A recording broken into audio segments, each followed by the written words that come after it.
சரிங்க சார் கண்டிப்பாக. Okay thank you sir.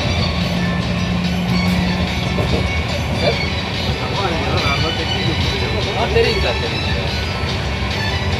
இல்லை சார் அவங்க வெளியே இருக்காங்க. இல்லை சப்போர்ட் பண்ணுறாங்க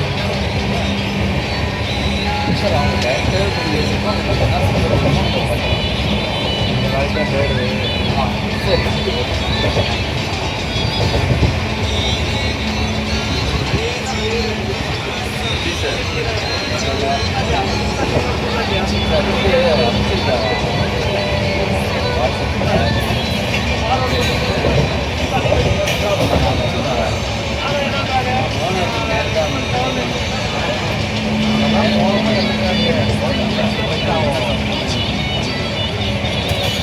பத்து